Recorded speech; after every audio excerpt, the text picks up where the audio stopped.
परार्चितलिङ्गं निर्मलभासितशोभितलिङ्गम् जन्मज दुःखविनाशकलिङ्गं तत्प्रणमामि सदा शिवलिङ्गम् देवमुनिप्रवरार्चितलिङ्गं कामदहन करुणाकरलिङ्गम् रावणदर्पविनाशकलिङ्गं तत्प्रणमामि सदा शिवलिङ्गम्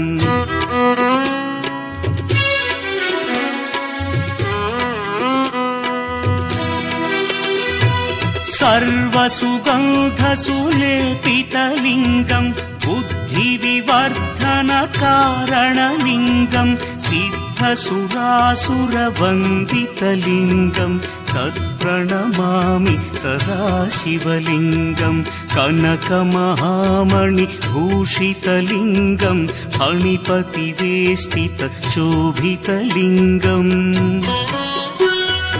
दक्षसुयज्ञविनाशनलिङ्गं तत्प्रणमामि सदा शिवलिङ्गम् कुङ्कुमचन्दनलेपितलिङ्गं पङ्कजहार सुशोभितलिङ्गम् सञ्चितपापविनाशनलिङ्गं तत्प्रणमामि सदा शिवलिङ्गम्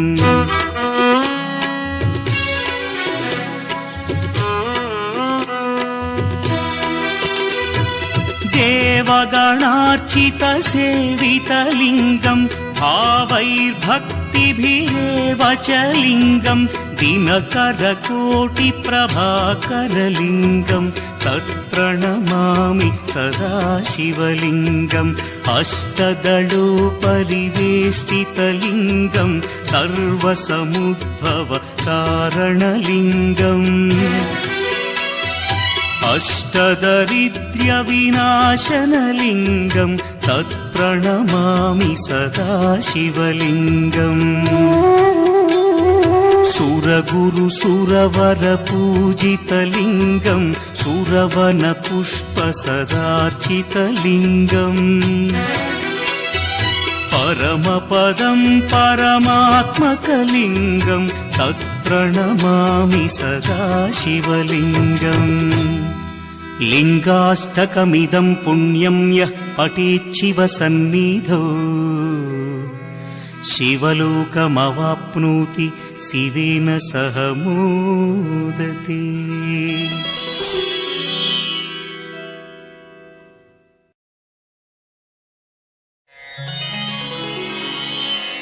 गङ्गातरङ्गरमणीयजटाकलापं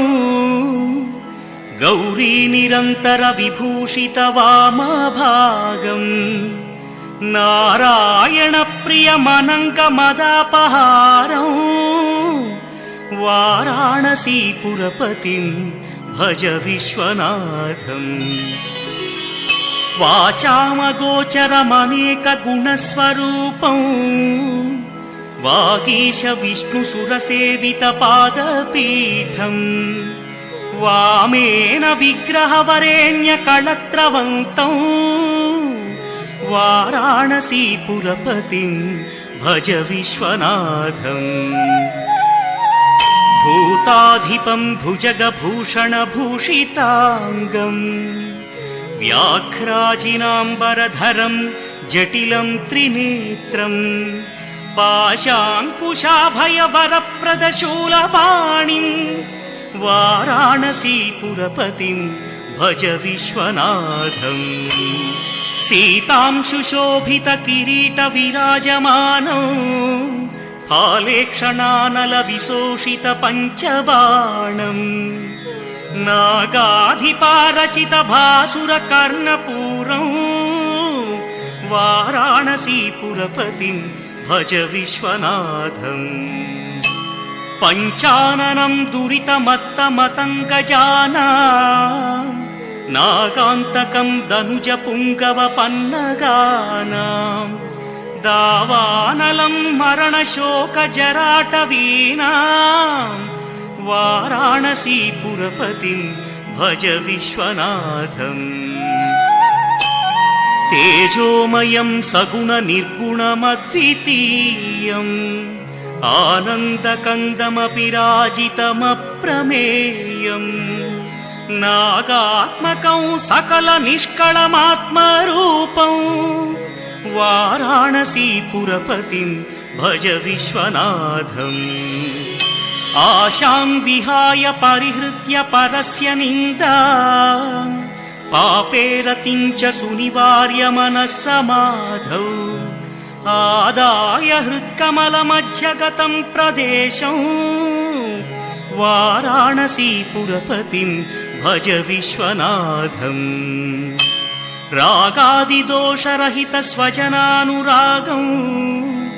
वैराग्यशान्तिनिलयं गिरिजासहायं माधुर्यधैर्यशुभगं करलाभिरामं वाराणसीपुरपतिं भज विश्वनाथम् वाराणसीपुरपतेस्तवनं शिवस्य व्यासोक्तमष्टकमिदं पठिता मनुष्या विद्यां श्रियं विपुलसौख्यमनन्तकीर्तिं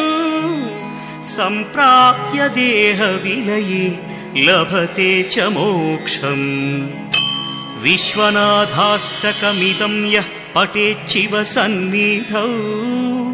शिवलोकमवाप्नोति शिवेन सह मोदते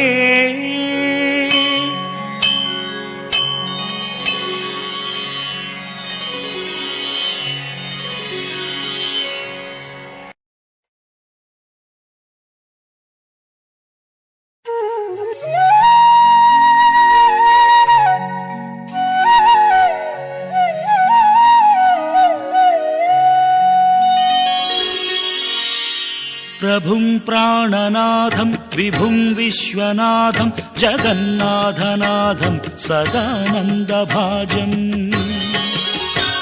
भवद्भव्यभूतेश्वरं भूतनाथं शिवं शङ्करं शम्भुमीशानमीडे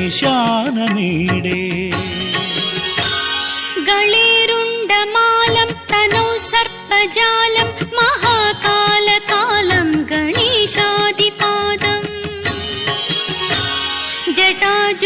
जटाजूटगङ्गोत्तरं गैर्विशिष्यं शिवं शङ्करं शम्भुमीशानमीडे मुदामाकरं मण्डनं मण्डयन्तं महामण्डलं भस्मभूषाधरन्तम् अनादिं ह्यपारं महामोहमारं शिवं शङ्करं शम्भुमीशानमीडे वटाधो निवासं महाटाटहासं महापापनाशं सदा सुप्रकाशम् गिरीशं गणेशं सुरेशं महेशं शिवं शङ्करं शम्भुमीशानमीडे गिरीन्द्रात्मजा सङ्गृहीतार्धदेहं गिरौ संस्थितं सर्वदा पन्नगेहम् परब्रह्म ब्रह्मादिभिर्वन्द्यमानं शिवं शङ्करं शम्भुमीशानमीडे कपालं त्रिशूलं कराभ्यां दधानं पदाम्भोजनं रायकामं दधानं बलिवर्धयानं सुराणां प्रधानं शिवं शङ्करं शम्भुमीशानमीडे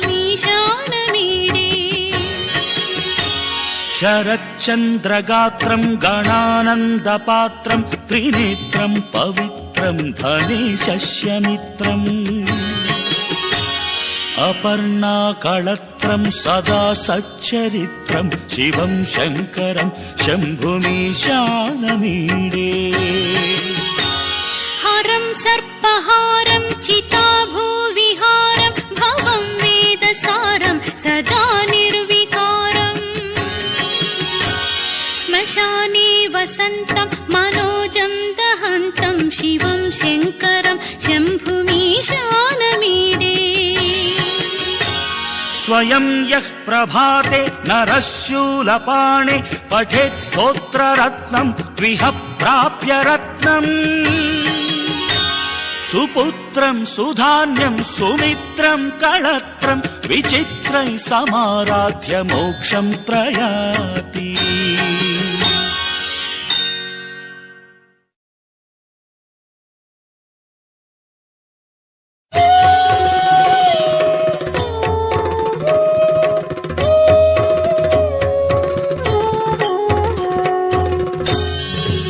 त्रिदलं त्रिगुणाकारं त्रिनेत्रं च त्रियायुधं त्रिजन्म पापसंहारम् एकबिल्वं शिवार्पणम् त्रिशाखैः बिल्वपत्रैश्च अच्छिद्रैः कोमलैः शुभैः तव पूजां करिष्यामि एकबिल्वं शिवार्पणम् कोटिकन्या महादानं तिलपर्वतकोटयः काञ्चनं शैलदानेन एकबिल्वं शिवार्पणम् काशीक्षेत्रनिवासं च कालभैरवदर्शनौ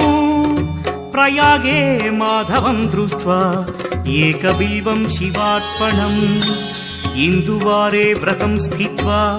निराहारो महेश्वर नक्तं हौष्यामि देवेश एकबिल्वं शिवार्पणम् रामलिङ्गप्रतिष्ठा च वैवाहिककृतं तथा तटाकादि च सन्तानम् एकबिल्वं शिवार्पणम् अखण्डबिल्वपत्रं च आयुतं शिवपूजनं कृतं नाम सहस्रेण एकबिल्वं शिवार्पणम् उमया सह देवेश नन्दिवाहनमेव च भस्मलेपन सर्वाङ्गम् एकबिल्वं शिवार्पणम्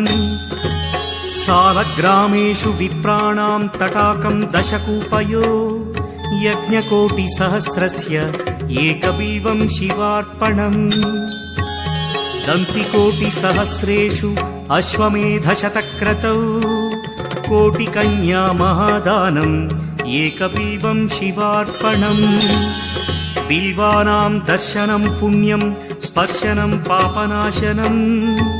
अघोरपापसंहारम् एकबिल्वं शिवार्पणम् सहस्रवेदपाठेषु ब्रह्मस्थापनमुच्यते अनेकव्रतकोटीनाम्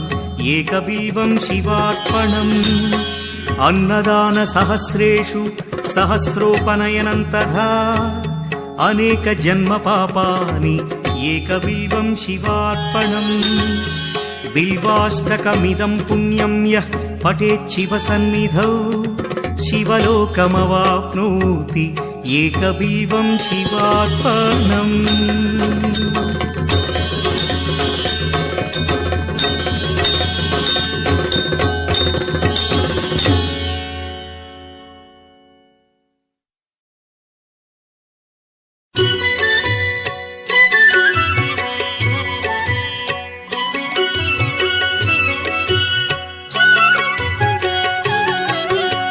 चन्द्रशेखर चन्द्रशेखर चन्द्रशेखर पाहि माम् चन्द्रशेखर चन्द्रशेखर चन्द्रशेखर रक्ष माम् चन्द्रशेखर चन्द्रशेखर चन्द्रशेखर पाहि माम् चन्द्रशेखर चन्द्रशेखर चन्द्रशेखर रक्ष माम्।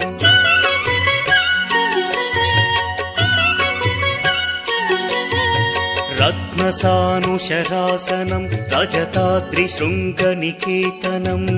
सिञ्जनीकृतपन्नगेश्वर मच्युतानलसायकम् क्षिप्रदग्धपुरत्रयं त्रिदिवालयैरभिवन्दितं चन्द्रशेखरमाशये मम किं करिष्यति वै यमः।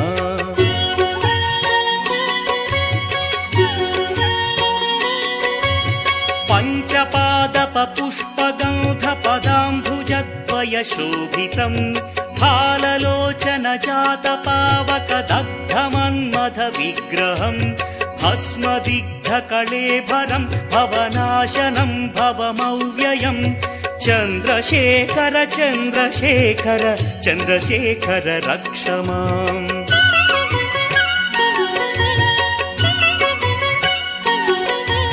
ಮತ್ತವಾರಣ ಮುಖ್ಯ ಚರ್ಮ ಕೃತೋತ್ತರೀಯ ಮನೋಹರಂ ಪಂಕಜಾಸನ ಪದ್ಮಲೋಚನ ಪೂಜಿತಾಂಘ್ರಿ ಸರೋವರಂ ದೇವ ಸಿಂಧು ತರಂಗ ಸೀಕರ ಸಿಕ್ತ ಶುಭ್ರ ಜಟಾಧರಂ ಚಂದ್ರಶೇಖರ ಚಂದ್ರಶೇಖರ ಚಂದ್ರಶೇಖರ ಪಾಹಿ ಮಾಂ.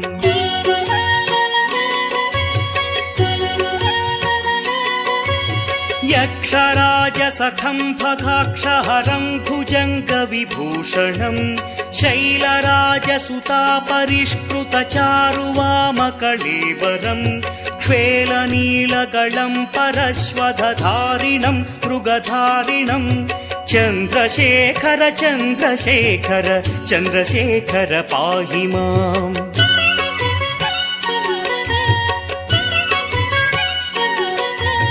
ಕುಂಡಲೀಕೃತ ಕುಂಡಲೇಶ್ವರ ಕುಂಡಲಂ ವೃಷವಾಹನಂ ನಾರದಾದಿ ಮುನೀಶ್ವರ ಸ್ತುತ ವೈಭವಂ ಭುವನೇಶ್ವರಂ ಅಂಧಕಾಂತಕಮಾಶ್ರಿತಾಮರ ಪಾದಪಂ ಶಮನಾಂತಕಂ ಚಂದ್ರಶೇಖರ ಚಂದ್ರಶೇಖರ ಚಂದ್ರಶೇಖರ ರಕ್ಷ ಮಾಂ.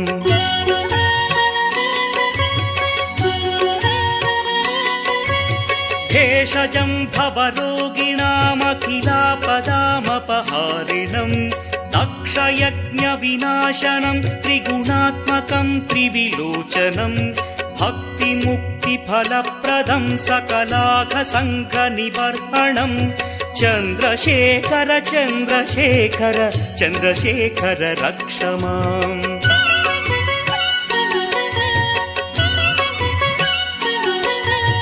ಭಕ್ತವತ್ಸಲಮರ್ಚಿತಂ ನಿಧಿಮಕ್ಷಯಂ ಹರಿದಂಬರಂ ಸರ್ವಭೂತಪತಿಂ ಪರಾತ್ಪರಮಪ್ರಮೇಯಮನುತ್ತಮಂ ಸೋಮವಾರಣ ಭೂಹುತಾಶನ ಸೋಮಪಾನಿಖಿಲಾಕೃತಿಂ ಚಂದ್ರಶೇಖರ ಚಂದ್ರಶೇಖರ ಚಂದ್ರಶೇಖರ ಪಾಹಿ ಮಾಂ.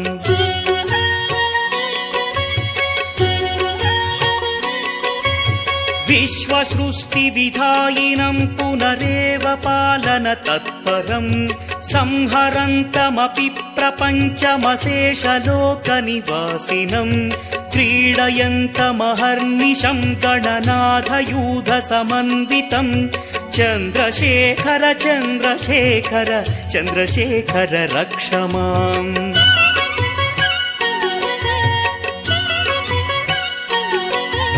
ಮೃಚ್ಯುಭೀತಿ ಮೃಕಂಡು ಸೂನು ಕೃತಸ್ಥವಂ ಶಿವ ಸನ್ನಿಧೌ ಯತ್ರ ಕುತ್ರ ಚ ಯಃ ಪಠೇನ್ನ ಹಿ ತಸ್ಯ ಮೃತ್ಯುಭಯಂ ಭವೇತ್ ಪೂರ್ಣಮಾಯುರರೋಗತ ಮಖಿಲಾರ್ಥ ಸಂಪದಮಾದರಂ ಪೂರ್ಣಮಾಯುರರೋಗತ ಮಖಿಲಾರ್ಥ ಸಂಪದಮಾದರಂ ಚಂದ್ರಶೇಖರ ಏವ ತಸ್ಯ ದದಾತಿ ಮುಕ್ತಿಮಯತ್ನತಃ ಚಂದ್ರಶೇಖರ ಏವ ತಸ್ಯ ದದಾತಿ ಮುಕ್ತಿಮಯತ್ನತಃ ಚಂದ್ರಶೇಖರ ಏವ ತಸ್ಯ ದದಾತಿ ಮುಕ್ತಿಮಯತ್ನತಃ.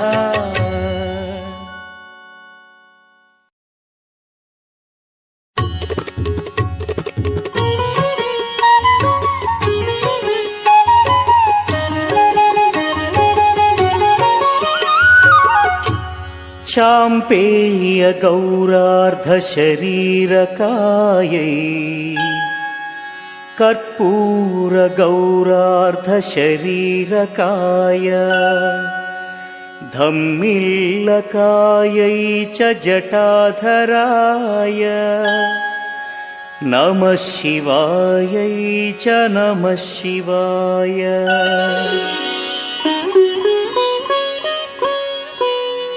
ಕಸ್ತೂರಿಕಾ ಕುಂಕುಮ ಚರ್ಚಿತಾಯೈ ಚಿತಾರಜಃ ಪ್ರಜ್ಞ ವಿಚರ್ಚಿತಾಯ ಕೃತಸ್ಮರಾಯೈ ವಿಕೃತಸ್ಮರಾಯ ನಮಃ ಶಿವಾಯೈ ಚ ನಮಃ ಶಿವಾಯ. ಕ್ಷಣಕ್ವಣ ಕಂಕಣ ನೂಪುರಾಯೈ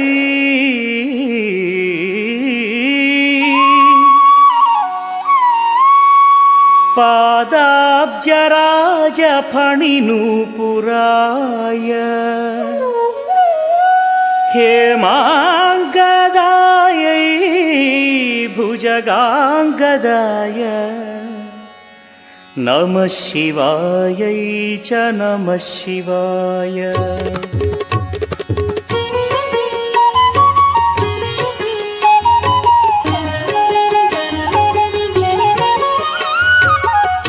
ವಿಶಾಲ ನೀಲೋತ್ಪಲಲೋಚನಾಯೈ ವಿಕಾಸಿ ಪಂಕೇರುಹಲೋಚನಾಯ ನಮೇ ಕ್ಷಣಾಯೈ ವಿಷಮೇ ಕ್ಷಣಾಯ ನಮಃ ಶಿವಾಯೈ ಚ ನಮಃ ಶಿವಾಯ.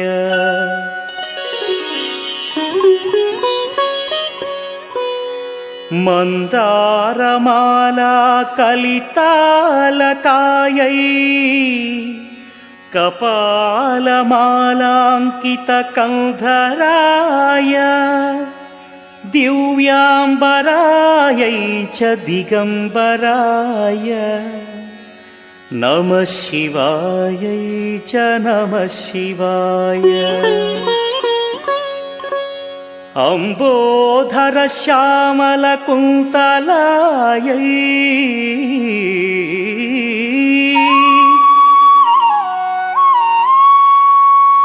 ತಟಿ ಪ್ರಭಾತಾಮ್ರಜಟಾಧರಾಯ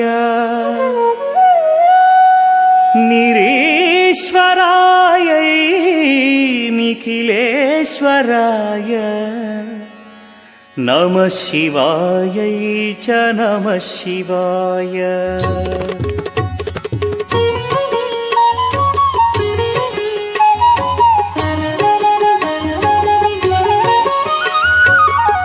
ಪ್ರಪಂಚ ಸೃಷ್ಟ್ಯುನ್ಮುಖಲಾಸ್ಯಕಾಯೈ ಸಮಸ್ತ ಸಂಹಾರಕ ತಾಂಡವಾಯ ಜಗಜ್ಜನನ್ಯೈ ಜಗದೇಕಪಿತ್ರೇ ನಮಃ ಶಿವಾಯೈ ಚ ನಮಃ ಶಿವಾಯ.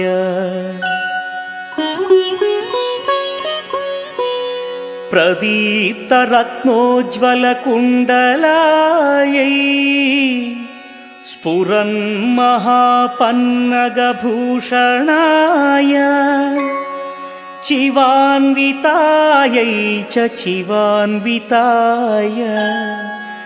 ನಮಃ ಶಿವಾಯೈ ಚ ನಮಃ ಶಿವಾಯ.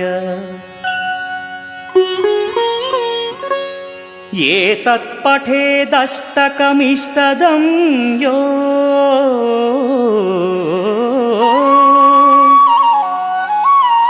ಭಕ್ತ್ಯಾ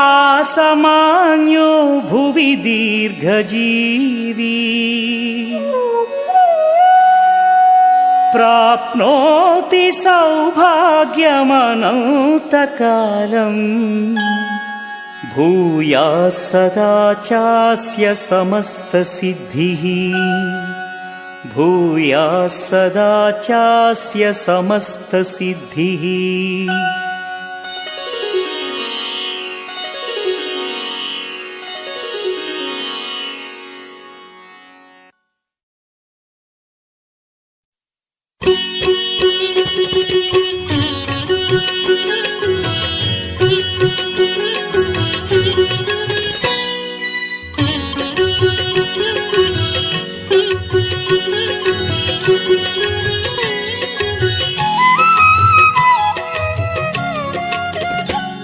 ವಿಶ್ವೇಶ್ವರಾಯ ನರಕಾಂತಕತಾರಣಾಯ ಕರ್ಣಾಮೃತಾಯ ಶಶಿಶೇಖರಧಾರಣಾಯ ಕರ್ಪೂರಕಾಂತಿಧವಳಾಯ ಜಟಾಧರಾಯ दारिद्र्यदुःखदहनाय नमः शिवाय गौरीप्रियाय रजनीशकलाधराय कालान्तकाय भुजगाधिपकङ्कणाय गङ्गाधराय गजराज विमर्दनाय दारिद्र्यदुःखदहनाय नमः शिवाय दारिद्र्यदुःखदहनाय नमः शिवाय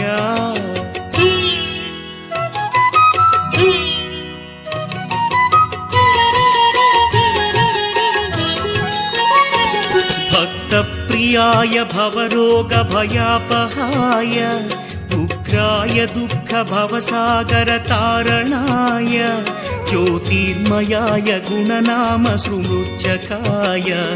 दारिद्र्यदुःखदहनाय नमः शिवाय चर्माम्बराय शवभस्मविलेपनाय फालेक्षणाय मणिकुण्डलमण्डिताय मञ्जीरपादयुगलाय जटाधराय दारिद्र्यदुःखदहनाय नमः शिवाय दारिद्र्यदुःखदहनाय नमः शिवाय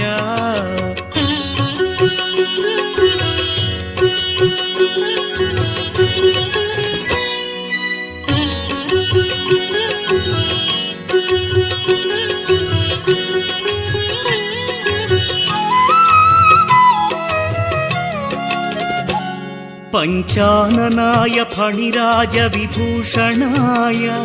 हेमांशुकाय भुवनत्रयमण्डिताय आनन्दभूमिवरदाय तमोमयाय दारिद्र्यदुःखदहनाय नमः शिवाय भानुप्रियाय भवसागरतारणाय कालान्तकाय कमलासनपूजिताय नेत्रत्रयाय शुभलक्षणलक्षिताय दारिद्र्यदुःखदहनाय नमः शिवाय दारिद्र्यदुःखदहनाय नमः शिवाय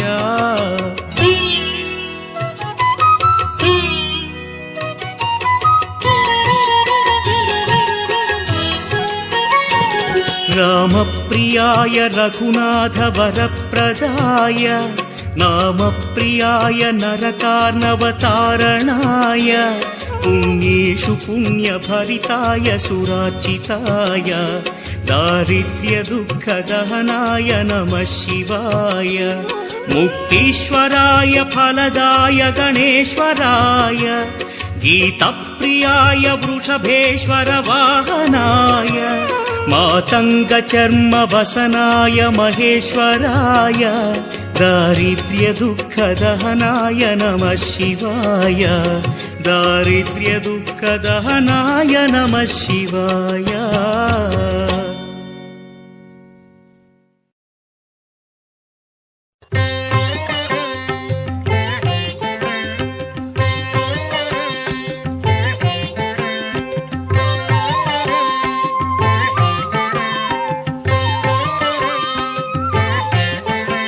नमो भूतनाथं नमो देवदेवं नमः कालकालं नमो दिव्यतेजं नमः कामभस्मं नमः शान्तशीलं भजे पार्वतीवल्लभं नीलकण्ठं भजे पार्वतीवल्लभं नीलकण्ठम्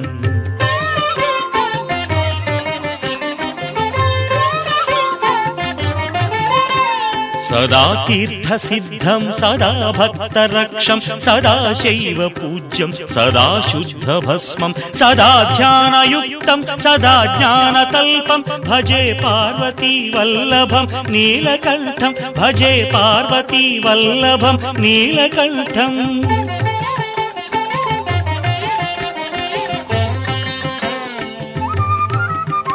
श्मशानं भयानं महास्थानवासं शरीरं गयानां सदा चर्मवेष्टं पिशाचं निशोचं पशूनां प्रतिष्ठं भजे पार्वतीवल्लभं नीलकण्ठं भजे पार्वतीवल्लभं नीलकण्ठम्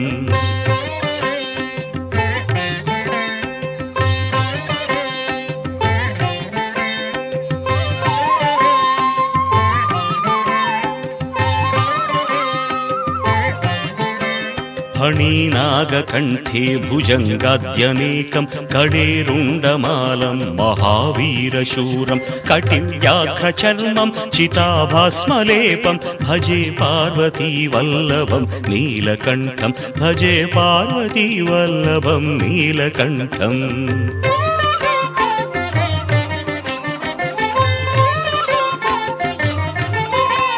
शिरशुद्धगङ्गा शिवा वामभागं बहुदीर्घकेशं सदा मान्त्रिनेत्रं फणीनागकर्णं सदा फालचन्द्रं भजे पार्वतीवल्लभं नीलकण्ठं भजे पार्वतीवल्लभं नीलकण्ठम्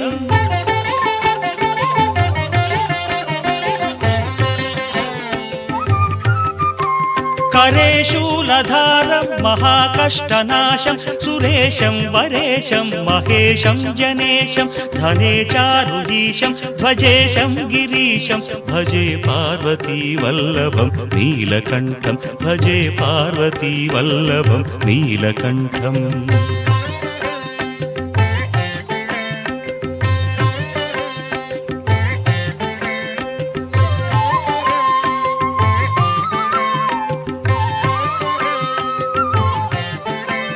उदासं सुदासं सुकैलासवासं धरानिर्धरं संस्थितं ह्यादिदेवम् अजाहेमकल्पद्रुमं कल्पसेव्यं भजे पार्वतीवल्लभं नीलकण्ठं भजे पार्वतीवल्लभं नीलकण्ठम्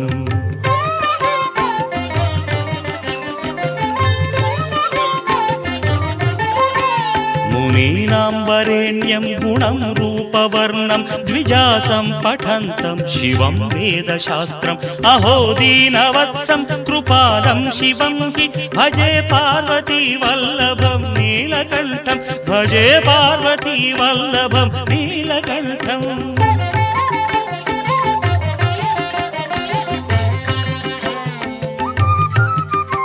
सदा भावनाथं सदा सेव्यमानं सदा भक्तिदेवं सदा पूज्यमानं मया तीर्थवासं सदा सेव्यमेकं भजे पार्वतीवल्लभं नीलकण्ठं भजे पार्वतीवल्लभं नीलकण्ठम्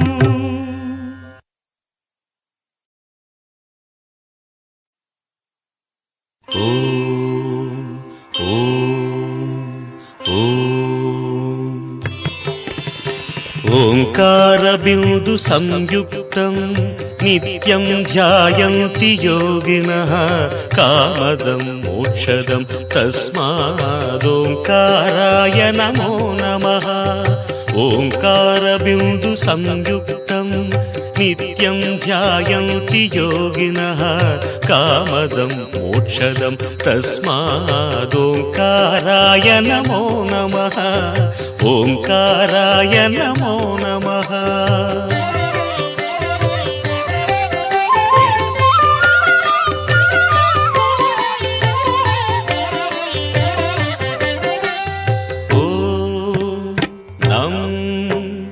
नमन्ति मुनयः सर्वे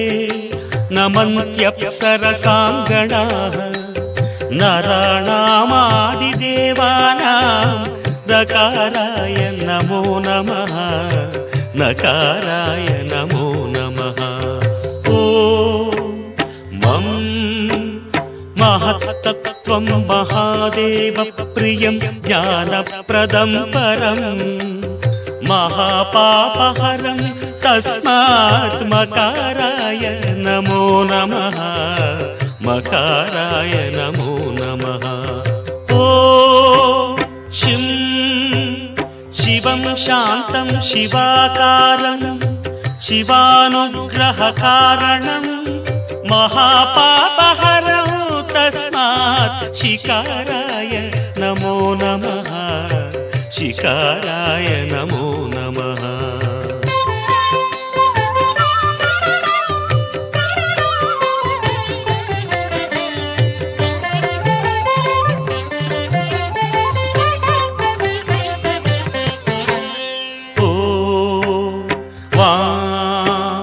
वाहनं वृषभो यस्य वासुकी कण्ठभूषणं वामशक्तिधरं देवं वकाराय नमो नमः वकाराय नमो नमः ॐ यं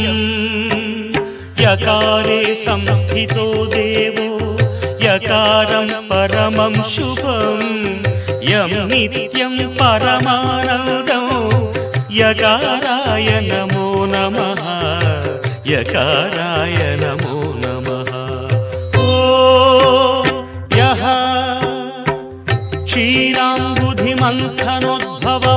क्षीराम्बुधिमन्थनोद्भवमहाहालाहलं भीकरं दृष्ट्वा तत्र पलायिता सुरगणा नारायणादिन्तरा नारायणादिन्तरा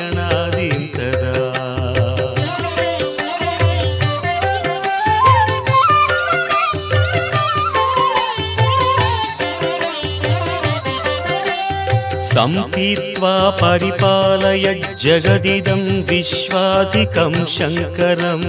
सेव्यो नः सकलापदं परिहरन् कैलासवासी विभुः षडक्षरमिदं स्तोत्रं यः पठेत् शिवसन्निधौ तस्य मृत्युभयं नास्ति ह्यपमृत्युभयं कुतः ह्यपमृत्युभयं कुतः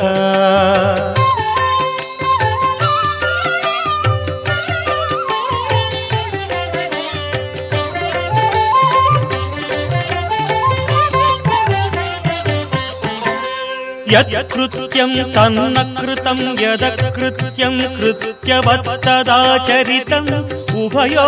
प्रायश्चित्तं शिव तव नामाक्षरद्वयोच्चरितं तव नामाक्षरद्वयोच्चरितं शिव शिवेति शिवेति शिवेति वा भव भवेति भवेति भवेति वा हर हरेति हरेति हरेति वा भज नमः शिवमेव निरन्तरं भज नमः शिवमेव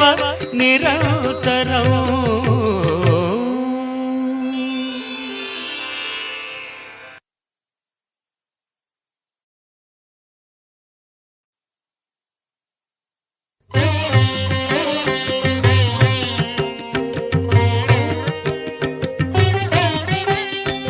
सौराष्ट्रदेशे विशदेति रम्ये ज्योतिर्मयं चन्द्रकलावतंसं भक्तिप्रदानाय कृपावतीर्णं तं सोमनाथं शरणं प्रपद्ये तं सोमनाथं शरणं प्रपद्ये श्रीशैलसङ्गे विबुधातिसङ्गे तुलाद्रितुङ्गेऽपि मुदा वसन्तं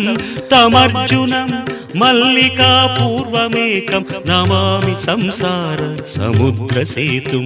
नमामि संसार समुद्रसेतुम्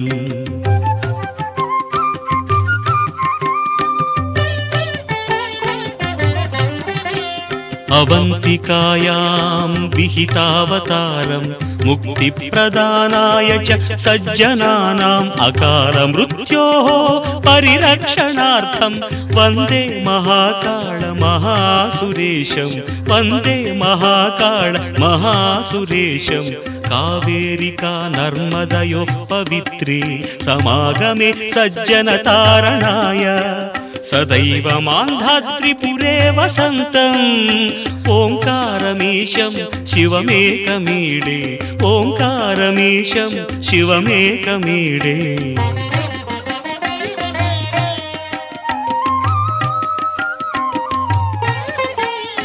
पूर्वोत्तरे प्रज्वलिकानिधाने सदा वसन्तं गिरिजासमेतं सुरासुराराधित पादपद्मं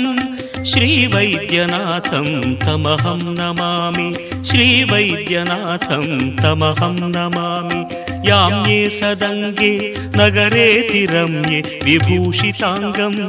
विविधैश्च भोगैः सद्भक्तिमुक्तिप्रदं ईशमेकं श्रीनागनाथं शरणं प्रपद्ये श्रीनागनाथं शरणं प्रपद्ये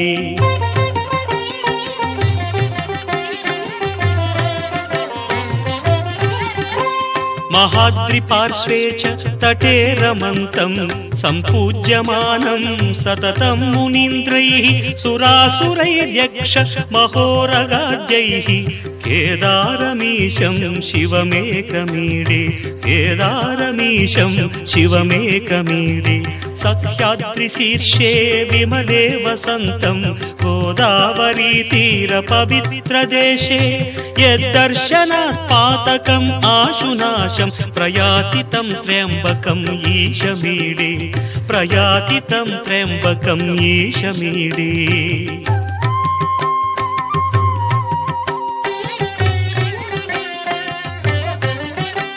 सुताम्रपर्णी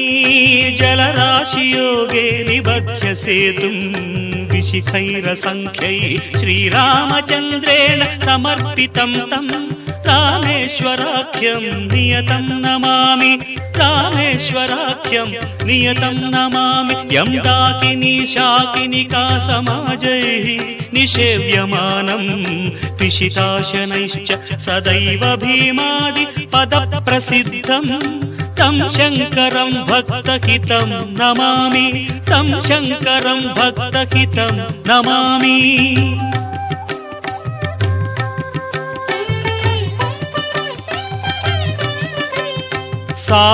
सानन्दमानन्दवने वसन्तम् आनन्दकन्दं हतपापबृन्दं वाराणसीनाथमनाथनाथं श्रीविश्वनाथं शरणं प्रपद्ये इडापुरे रम्य विशालकेऽस्मिन् समुल्लसन्तं च जगद्वरेण्यं वन्दे महोदारतरस्वभावं कृष्णेश्वराख्यं शरणं प्रपद्ये ज्योतिर्मय द्वादशलिङ्गकानां शिवात्मनां प्रोक्तमिदं क्रमेण स्तोत्रं पठित्वा मनुज्योतिभक्त्या फलं तदालोक्य निजं भजेच्च फलं तदालोक्य निजं भजेच्च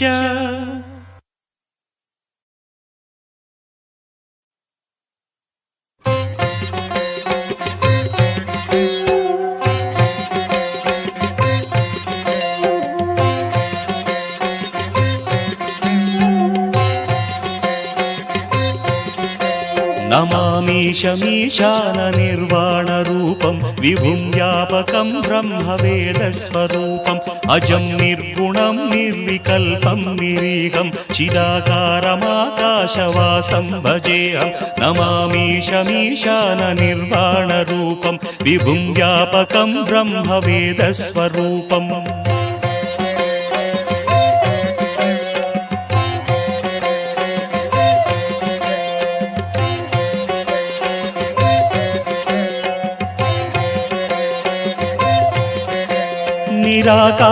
निराकारमोङ्कारमूलं तुरीयं गिराज्ञानगोतीतमीशं गिरीशं कराळं महाकालकालं कृपालं गुणागार संसारसारं नतोऽहम् तुषाराद्रिसङ्काश गौरं गभीरं मनोभूतकोटिप्रभासी शरीरं स्फुरन्मौलिकल्लोलिनी चारुगङ्गा रसफालबालेन्दुकण्ठे भुजङ्गा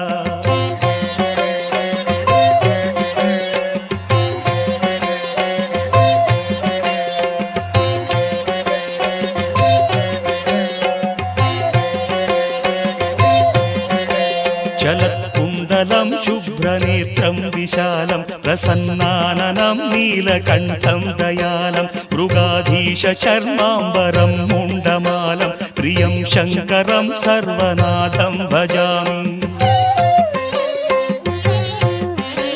प्रचण्डं प्रकृष्टं प्रगल्भं परेशम् अखण्डं भजे भानुकोटिप्रकाशं त्रयीशूलनिर्मूलनं शूलपाणिं भजेऽहं भवानीपतिं भावगम्यम्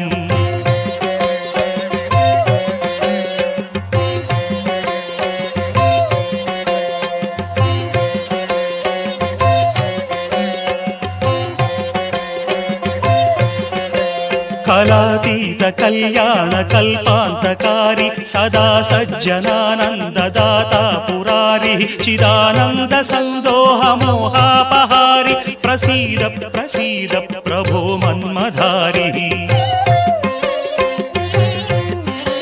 न यावत् उमानाथपादारविन्दम् भजन्तीह लोके परे वानराणाम् न तावत् सुखं वापि सन्तापनाशं प्रसीद प्रभो सर्वभूताधिवास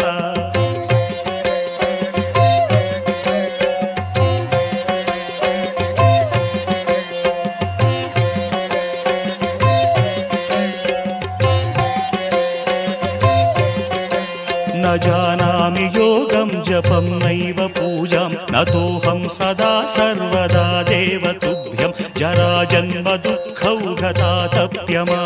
प्रभो पाहि शापान्नमामीश शम्भो रुद्राष्टकमिदं प्रोक्तं विप्रेण हरतुष्टये ये पठन्ति नरा भक्त्या तेषां शम्भुः प्रसीदति।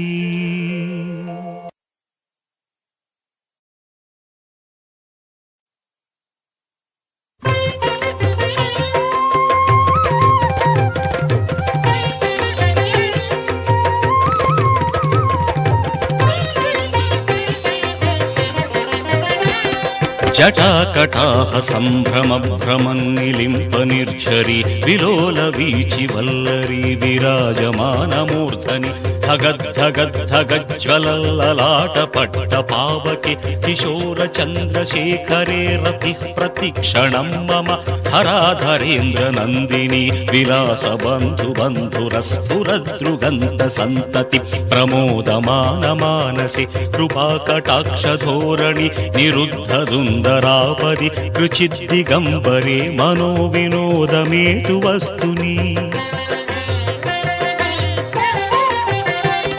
जटाभुजङ्ग पिङ्गळस्फुरत्फणामणिप्रभा कदम्ब कुङ्कुमद्रव प्रलिप्त दिग्वधूमुखे मदान्धसिन्धुरस्फुरत्वगुत्तरीयमेदुरे मनो विनोदमद्भुतं बिभर्तुभूतभर्तरि सहस्रलोचन प्रभृत्य शेषलेखशेखर प्रसूनधूलिधोरणि विधूसराङ्घ्रिपीठभु भुजङ्गराजमालया निबद्धजाटजूटक श्रियै चिराय जायतां चकोरबन्धुशेखरः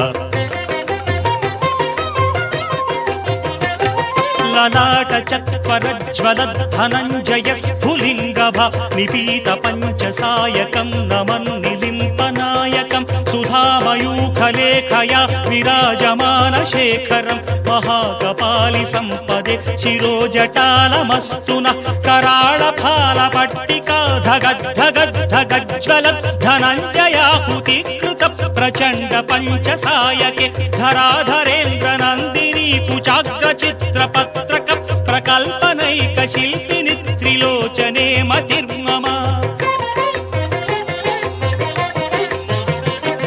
नवीन मेघमण्डली निरुद्ध दुर्धर स्फुरत् कुहूनिशीधिनि तमः प्रबन्ध बन्ध कन्धर निलिम्प निर्झरी धरस्तनोतु कृत्ति सिन्धुरः कलानिदान बन्धुर श्रियं जगद्धुरन्धरः प्रफुल्ल नील पङ्कज प्रपञ्च कालिमच्छटा विडम्बि कण्ठ कन्धरा रुचि प्रबन्ध कन्धरं स्मरच्छिदं पुरच्छिदं भवच्छिदं मखच्छिदं गजच्छिदान्धकच्छिदं तमन्तकच्छिदं भजे अगर्व सर्वमङ्गला कला कदम्ब मञ्जरी रसप्रवाह माधुरी विजृम्भणा मधुव्रतं स्मरान्तकं पुरान्तकं भवान्तकं मखान्तकं गजान्तकान्धकान्तकं तमन्तकान्तकं भजे जयत्पदभ्रविभ्रम भ्रमद्भुजङ्गमस्फुरत् धगद्धगद्विनिर्गमत्कराळफालहव्यवट् धिरिद्धिरिद्धिमिध्वनं मृदङ्गतुङ्ग मङ्गलध्वनिक्रम प्रवर्तित प्रचण्ड ताण्डव शिवः दृशद्विचित्रतल्पयोर्भुजङ्गमौक्तिकस्रजो गरिष्ठरत्नलोष्टयो सुहृद्विप पक्षयो तृणारविन्द चक्षुषो प्रजामही महेन्द्रयो समं प्रवर्तयन् मनः कदा सदा शिवं भजे कदा निलिम्प निर्झरी निकुञ्ज कोटरेव सन्विमुक्त दुर्मतिः सदा शिरस्थमञ्जलिं वहन् विमुक्तलोललोचनो ललाटफाललग्नकः शिवेति मन्त्रमुच्चरन् कदा सुखी भवाम्यहम् इमं हि नित्यमेव मुक्तमुत्तमोत्तमं स्तवम् पठन् स्मरन् ध्रुवन् नरो विशुद्धिमेति सन्ततम् हरे गुरौ सुभक्तिमाशु याति नान्यथा गतिम् विमोहनं विदेहिनां सुशङ्करस्य चिन्तनम् पूजावसानसमये दशवक्त्रगीतम् यः शम्भुपूजनमिदं पठति प्रदोषे तस्य स्थिरां रथगजेन्द्रतुरङ्गयुक्तां लक्ष्मीं सदैव सुमुखीं प्रददाति शम्भुः लक्ष्मीं सदैव सुमुखीं प्रददाति शम्भुः।